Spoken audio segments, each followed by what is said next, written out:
जब ऐसी चीज़ें होती हैं हम पहले इतना रो लेते हैं कि हमारे पास न वो आंसू बचता ही नहीं। अंशु से सब कुछ छिन गया है, उसके पास ये एक रिश्ता है, प्लीज़ उसको मत छीनना आप लोग। हाय एवरीवन, कैसे हो आप लोग? Welcome back to my channel reaction by Pooja. तो आज ये एक रिएक्शन नहीं, एक फीलिंग ही मैं बोलूँगी, क्योंकि अंशु का एक वीडियो आया था, कल ही आया था।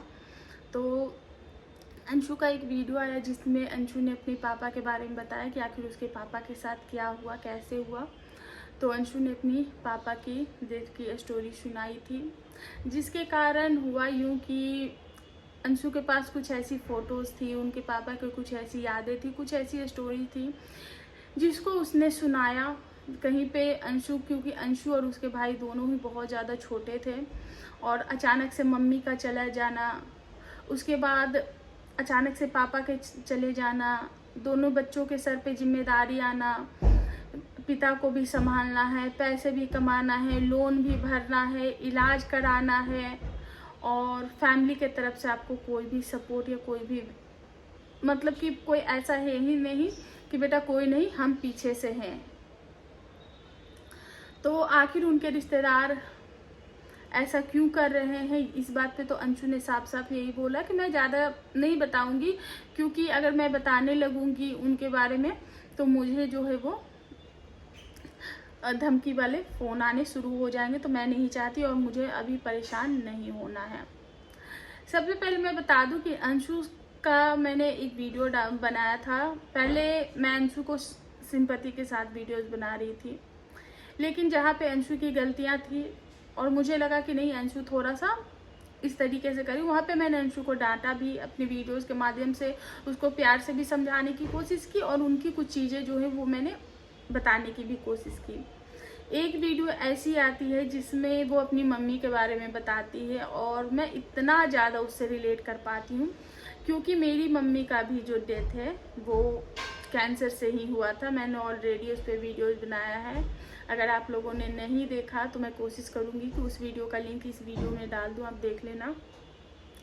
तो मैं अंशु से काफ़ी ज़्यादा रिलेट कर पाती हूँ, और अंशु से रिलेट करने का एक वजह और भी है, क्योंकि अंशु की जो एज है, अंशु जिस तरीके से दिखती है, अंशु का जो बात करने का तरीका है वो मेरी बहन बेटी से मिलती है, यानी कि मेरी बहन की बेटी है उससे बहुत ज़्यादा मिलती अंशु का वो नेचर। मैंने क्यों किया ऐसे, मैं ऐसी ही हूँ, तो वो सारी चीज़ें जब मैं अंशु को देखती हूँ ना तो वो उससे मैं बहुत ज़्यादा कनेक्ट कर पाती हूँ। बहुत सारी चीज़ें हैं जो कि मैं वीडियोस के में बताऊँगी आपको। तो ये एक रिएक्शन वीडियोस नहीं होने वाला, ये एक फीलिंग है, क्योंकि जो कि फीलिंग अंशु ने अपनी एक्सप्रेस की है और वो अभी बहुत छोटी है, और मुझे तो ये ताज्जुब हो रहा है कि उस लड़की ने इतना कुछ कैसे झेल लिया। एक जितना उसका वजन नहीं है उतने मजबूत उसके कंधे हैं, और उस कंधे पे इतनी जिम्मेदारी आई, इतनी नाजुक सी कंधे पे इतनी बड़ी जिम्मेदारी आई और वो लड़की झेल गई। मैं बता दूं, मेरी मम्मी को गए इस दुनिया से 3.5 साल हो गए हैं, और आज तक मैं अपनी मम्मी को जब भी याद करती हूँ, मैं अपनी मम्मी के फ़ोटोज़ नहीं देखती हूँ। मेरे फ़ोन में है और वो शायद मरते दम तक भी रहेंगे, लेकिन मैं अपनी मम्मी के फ़ोटोज़ नहीं देखती, मैं उनको फेस नहीं कर पाती हूँ। मुझे लगता है कि मैं उनको देखती हूँ तो मैं वो सारे इमोशन बाहर आ जाते हैं। और जब मैंने अंशु के ऊपर वीडियोस बनाए थे, एक्चुअली मैं इसको पीछे का तो मुझे बड़ी इरिटेशन हो रही है, तो जब भी मैं अपनी मम्मी के जब मैंने अंशु की मम्मी के वीडियो देखे और मैं पूरे वीडियोस में रो ही रही थी, और जब मैंने वो वीडियो बनाए अंशु के लिए तो वो 2-3 दिन मेरे ऊपर बहुत भारी रहे। मैं 2 दिन बहुत भारी रहे मेरे ऊपर। मेरी बहन भी, कल मेरी उससे बात हुई तो उसने भी बोला कि मेरे ऊपर भी उस वीडियो का बहुत ज़्यादा गहरा असर हो गया था। तो मुझे ये नहीं समझ में आता कि मैं अपनी माँ को नहीं भूल पाई हूँ, जबकि मैं शादीशुदा थी, मेरे खुद के बच्चे थे, मेरी खुद की फैमिली थी, मैं अपने मम्मी के साथ उतना रही भी नहीं हूँ। लेकिन वो लड़की जो अभी अभी जस्ट बड़ी होनी शुरू हुई थी और उसने इतना कुछ झेला, पहले अपने माँ को जाते हुए देखा, अपने पिता को जाते हुए देखा, और जिस तरीके की कुछ चीज़ें हैं, तो मैं यहाँ पे अंशु से बात करना चाहूँगी। तो अंशु ने कुछ चीज़ें बताई हैं कि कैसे उनके पापा के साथ चीज़ें हुई। तो जब देखो जिम्मेदारियाँ आती है, जब आपको परेशानियाँ आती है, तो हिम्मत अपने आप भगवान देते हैं। भगवान दुख भी देते हैं तो सहने की जो है वो हिम्मत भी देते हैं। आपकी लाइफ के लिए उन्होंने कुछ ना कुछ तो अच्छा सोचा ही होता है। तो अंशु ने बताया कि कैसे उसके पापा जो है, अंशु और अंशु के भाई जो है, उनकी मम्मी के जाने के बाद चले गए थे दिल्ली, क्योंकि उनके ऊपर लोन और पापा के खर्चे की जिम्मेदारी, पापा के हेल्थ की जिम्मेदारी इनके ऊपर थी। तो बाकी सारी चीज़ें देखनी थी और स्कूल और घर का लोन भी चला था। तो ये लोग चले गए थे दिल्ली काम के लिए, और पापा अकेले थे। पापा जब अकेले हुए इनके, तो इनकी मम्मी को मिस करने लगे, वो अपनी वाइफ को इमेजिन करने लगे। उसके बाद जब अंशु लोग यहाँ पे आए तो पापा की हेल्थ खराब हो चुकी थी, पापा बहुत ज़्यादा चिड़चिड़े हो रखे थे।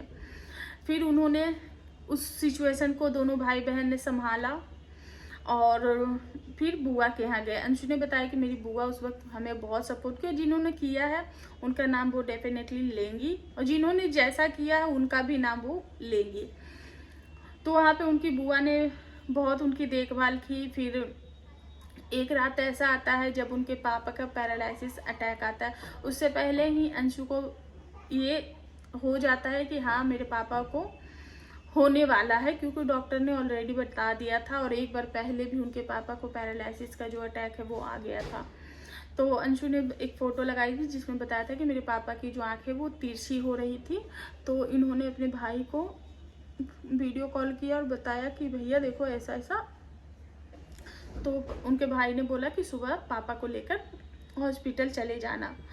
तो उनकी बुआ भी बोली ठीक है सुबह चलेंगे, लेकिन सुबह जाने से पहले ही सुबह के 4 बजे ही इनके पापा को अटैक आ गया और वो पूरा छटपटाने लगे। अंशु ने बताया कि जब मैं सोई थी अचानक से बेड हिलने लगा, तो फिर मैं पापा को उठा के बेड पे लाने की कोशिश करने लगी, क्योंकि उस वक्त मुझे समझ में नहीं आया था। मेरे पापा का जो आँख है वो इधर चला गया था, फेस इधर हो गया था, मतलब बहुत अजीब सा हो गया था कि जो कि मैं फ़ोटोज़ भी नहीं लगा सकती, इतना अजीब हो गया, आप लोग देख भी नहीं पाओगे। तो और एक 17, 18, 19 यही एज होगी, 18-19 होगी। अंशु बताती कि अभी उसकी एज 21 है, तो 18 या 19 साल की एज होगी। और अचानक से ये सारी चीज़ें देखना अंशु के लिए किसी हार्ट फेल से कम सिचुएशन नहीं थी। उसने घबराहट में अपने पिता को उठाने की कोशिश की कि पापा बेड के आधा नीचे हैं, तो उनको उठा के बेड पे रखा जाता है। और उनके पापा जो वो होने के वजह, मतलब कि उठाने के वजह, वो और बेड से नीचे गिर गए थे। एक तो ओवरवेट थे, अंशु एक पतली दुबली सुखी सी लड़की है। तो उसके बाद उन्होंने अपनी बुआ को आवाज़ दी, उनके बुआ आई। उन्होंने बताया कि मेरी बुआ जो है वो भी बैसाखी पे चलती हैं। तो बुआ ने देखा, फिर बुआ के जो बेटे आए उन्होंने बेड पे डाला, सब फैमिली मेम्बर को कॉल किया गया और बताया गया कि संजय जो है वो अब ज़्यादा दिन का मेहमान नहीं, तो सब लोग आ जाओ, क्योंकि अब शायद इसका लास्ट समय अब नहीं बच पाएगा, क्योंकि डॉक्टर ने ऑलरेडी इनके पापा को जो है वो बताया हुआ था। तो इनके सारे नाते रिश्तेदार आए हैं। और अंशु ने बताया कि एक जगह पहले भी पापा का जब अटैक आया था पैरालिसिस का, तो वो लोग डॉक्टर के पास गए थे, वहाँ पे उन्होंने देखा था, तो वहाँ से पापा ठीक हो गए थे। तो अंशु के कहे अकॉर्डिंग उसी डॉक्टर के पास जाया गया। जब उस डॉक्टर के पास जाया गया तो पता चलता है कि उस डॉक्टर को भी पैरालिसिस है। तो उनके बेटे जो है वो इलाज कर, उनके बेटे ने बोला कि इनको हम नहीं कर सकते हैं, इनको आप बड़े हॉस्पिटल में लेके जाओ। तो वो लोग सिवान आए हॉस्पिटल लेके, लेकिन वहाँ से परिवार वालों ने अपने रंग जो है वो दिखाने शुरू कर दिए। अंशु ने बताया कि मेरे पापा से मेरे जो जितने भी कजन भाई बहन थे वो लोग बहुत ज़्यादा प्यार करते थे। वो लोग जान देकर भी बचाना होता तो वो बचा लेते, लेकिन घर के जो लोग हैं वो नहीं ऐसा चाहते थे। घर के जो बड़े लोग हैं, तो होता है कि हिस्सा बखियार प्रॉपर्टी इन सब चीज़ों के लिए। तो मैं ये कहना और आप लोगों से जानना भी चाहती हूँ कि क्या पैसे, धन दौलत, संपत्ति, इंसानियत से बढ़ के होती है क्या? हम लोग सुन के इतना ये हो जाते हैं कि उस लड़की ने कैसे वो माहौल झेला और कैसे वो लड़की है। जब अंशु जब रो रही थी तो हम बहुत सारे ऑडियंस का जो है वो आंखों में आंसू आया। इनफैक्ट हम लोगों को भी देख के बहुत रोना आया, बहुत दुख हुआ जब मैं वीडियो देख रही थी। तो क्या उनके रिश्तेदारों का कलेजा नहीं फटा होगा? उनके रिश्तेदार क्या यही चाहते थे कि उसके पापा को कुछ हो जाए? अंशु के कहे अकॉर्डिंग कि एक फैमिली मेंबर बोला हम आते हैं कपड़ा चेंज करके, वो अभी तक कपड़ा चेंज करके नहीं आए। एक बोलते हैं कि हम आते हैं पैसे लेके, उनके जो भाई थे कि जाना है तो पैसा लेकर ही आते हैं, वो घर से नहीं आए क्योंकि उनको आने नहीं दिया गया। तो इसी तरीके से सब लोग एक एक करके चले गए। उनके फूफा जी थे और जो गाड़ी को ड्राइव कर रहे थे अंशु के पापा के मौसी के बेटे थे।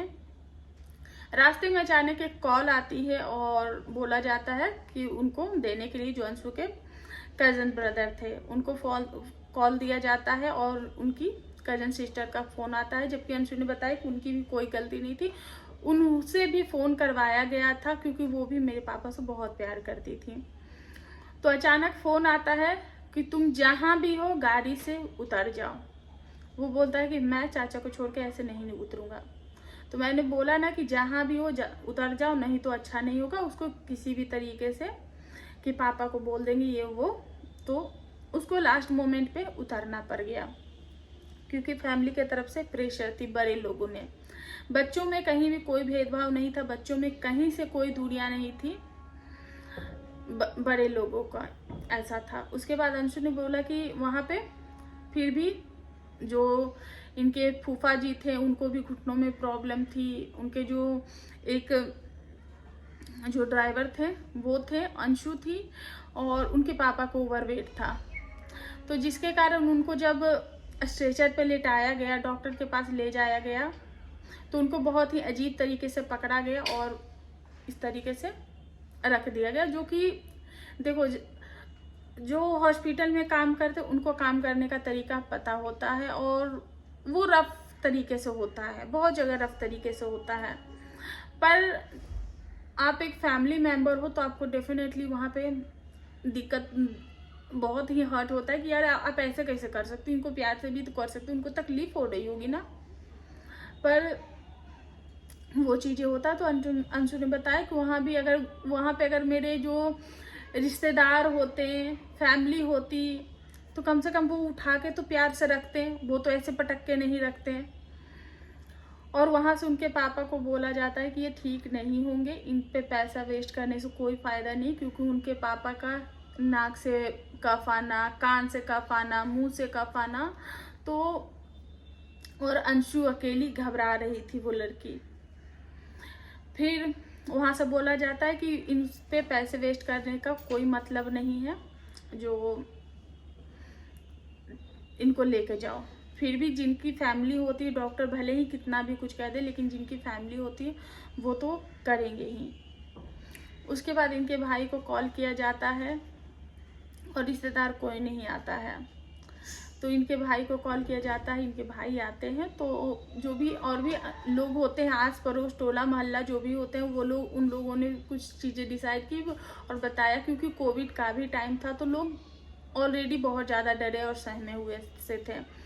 और कोविड का लहर कितना गंदा है वो हम सभी जानते हैं। सेकेंड वेरिएशन जब आया था तो कोविड में क्या कोहराम मचा था।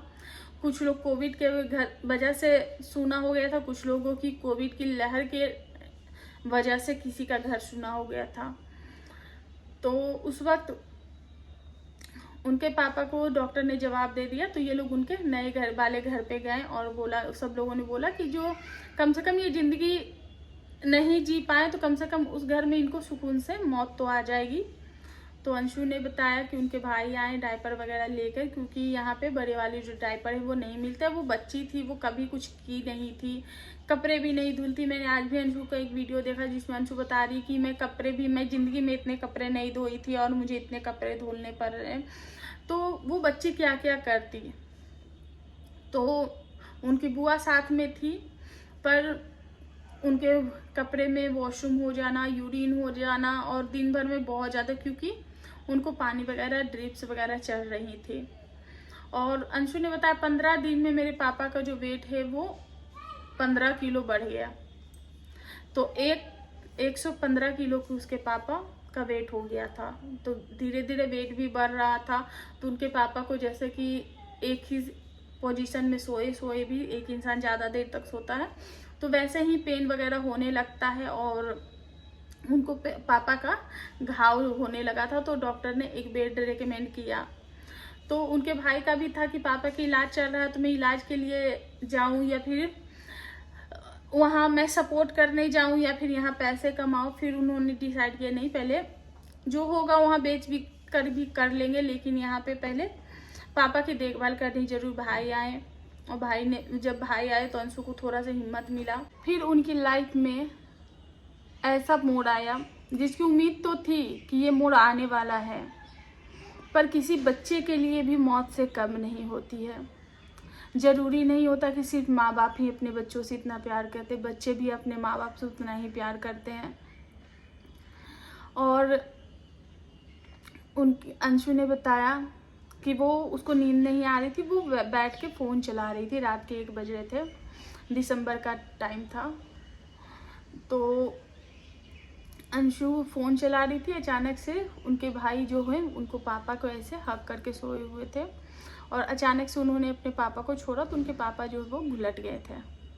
तो जैसा कि अंशु ने बताया कि मेरे पापा मूव नहीं करते थे, वो घुलट गए। तो अंशु के भाई को ये हुआ कि पापा घुलट कैसे गए। उसके बाद उन्होंने पापा को चेक किया तो उनकी सांस नहीं चल रही थी, वो जा चुके थे। अंशु के भाई ने अंशु को आवाज़ दी और बोला, अंशु पापा नहीं रहे। अंशु की बॉडी शॉक में चली गई थी, क्योंकि अंशु ने अपने वीडियोस में बोला कि मैं वहाँ से उठी ही नहीं, मैं हिली ही नहीं, क्योंकि पता नहीं क्यों क्या हुआ, मैं बस वहाँ पे ऐसे ही बैठी रह गई।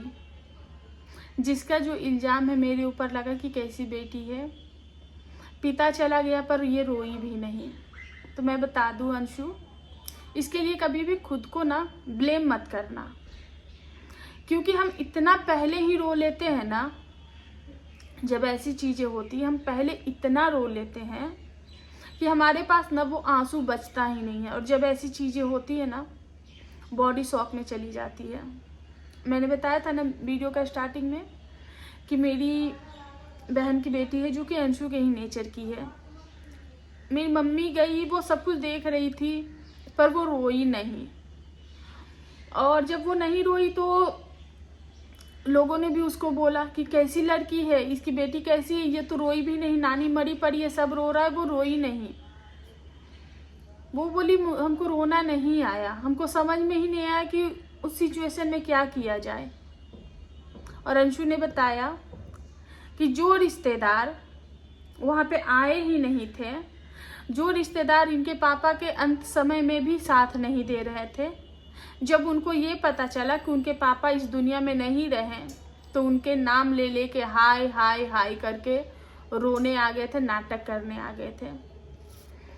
तो मैं पूछना चाहूँगी उन रिश्तेदारों से कि क्या आपका दुख अंशु के दुख से बड़ा था?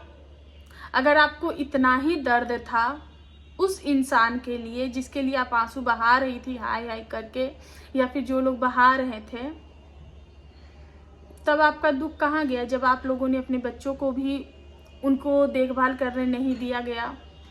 उनकी सिचुएशन आपको पता थी कि बेटा पास में नहीं है, बेटी कम उम्र की छोटी सी बच्ची है, तो उसका सहारा बने।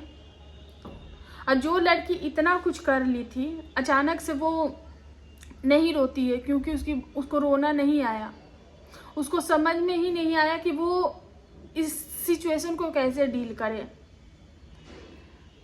होता है क्योंकि बॉडी शॉक में चली जाती है। और कभी भी अंशु इस चीज़ को लेके ना खुद पे ब्लेम नहीं लगाना, क्योंकि जो इंसान उस वक्त नहीं रोता है ना, वो जिंदगी भर इस चीज़ को याद करके रोता है कि मैं उस वक्त रोई ही नहीं, मैं कैसी हूँ। इंसान खुद में ही हीन फील करने लगता है कि मैं कैसी हूँ, मेरे अंदर दिल नहीं है क्या, मैं अपने पापा से प्यार नहीं करती थी, जो इंसान मुझसे इतना प्यार करता था उसके लिए मेरी आंखों में एक आंसू नहीं आया। इंसान ऐसा फील करने लगता है। और ये चीज़ें मैं इसलिए बता रही हूँ क्योंकि वो चीज़ें हम लोगों ने फील की हुई है।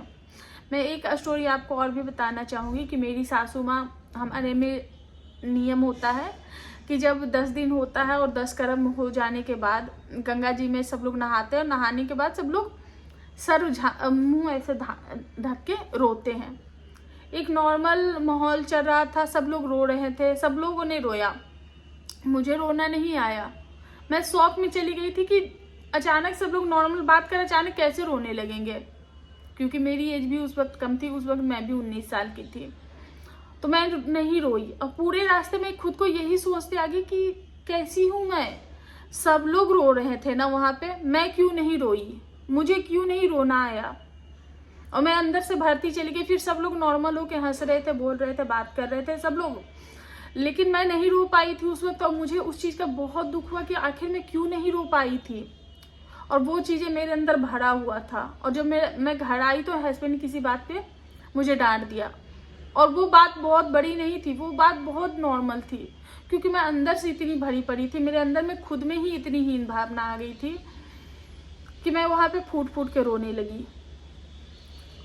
तो जो इंसान उस वक्त नहीं रोता वो जिंदगी भर इन चीज़ों को याद कर कर के रोता है। और मैंने अंशु के चैनल पे भी यही कमेंट किए हैं कि मत रोना, और इस चीज़ के लिए खुद को कभी भी ब्लेम मत करना। और दुनिया का क्या है, दुनिया तो इल्ज़ाम लगाने के लिए बैठे ही हैं। तो कभी भी इस चीज़ को लेकर अंशु रोना मत, या फिर खुद को कभी भी ये ब्लेम मत डालना कि मैं नहीं रोई थी।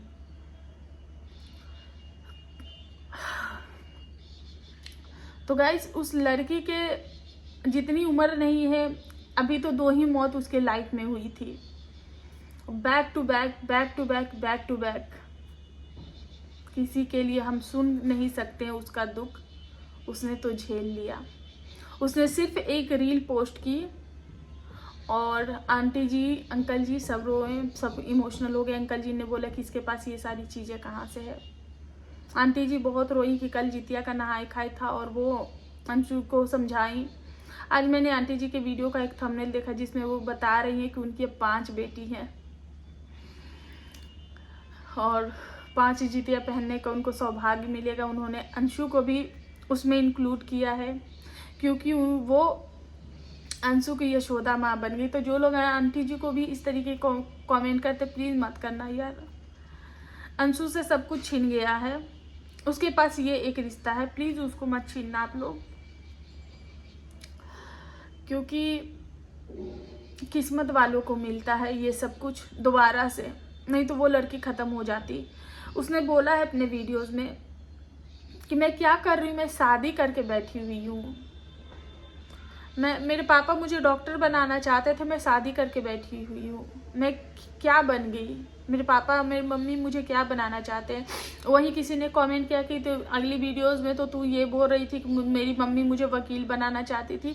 तो गाइस, उसने अमित के पॉडकास्ट में ये बोला था कि मुझे वकील बनना है ताकि मेरे साथ जो नाइंसाफ़ी हुई है मैं उसका इंसाफ ले सकूं। और उसके पापा उसको डॉक्टर बनाना चाहते थे। साथ में अंशु ने ये भी बताया कि अगर वो शादी नहीं करती तो वो ख़त्म हो जाती, क्योंकि उसके पास कोई भी इमोशनल सपोर्ट नहीं है। अब कम से कम मैंने कुछ दिन पहले, 1-2 दिन पहले जब सरकार का बर्थडे था और एक रील अंशु ने पोस्ट की जिस तरीके से उसके पति उसको संभाल रहे थे, तो मुझे बहुत अच्छा लगा कि कम से कम उसके पास कोई है जो उसको समझता है, वो उसको संभालता है। एंड बस यही कहना चाहूँगी कि अंशु, तुम्हारे पास भगवान ने तुमसे जो भी लिया उसके बदले तुम्हें बहुत कुछ देंगे, और बस पेशेंस रखना। और इतने घटिया रिश्ते से निकल के तुम बाहर आई हो और अपनी जो सास हैं उनको जीतने की कोशिश करना। तुम जब जीतना शुरू कर दोगी ना, और तुम्हें बहुत बदलाव आ रहा है, वो हम देख रहे हैं, तुम्हें पता भी नहीं। मैं कल अपनी बहन से तुम्हारे बारे में बात कर रही थी और बहुत कनेक्शन फील होता है यार तुमसे। तो बस यही है मेरा आज का रिएक्शन नहीं बोलूँगी, फीलिंग्स ही इसको बोलूँगी जो अंशु ने शेयर किए हैं। एंड गाइस, आज है जितिया, मेरा आज फास्ट भी है। और मैं दिल से दुआ करूँगी अंशु तुम्हारे लिए कि भगवान ने जितना दुख तुम्हें दिया है अब तुम्हारी लाइफ में उससे कहीं ज़्यादा खुशियाँ आए और तुम जो चाहती हो वो तुम अचीव कर पाओ।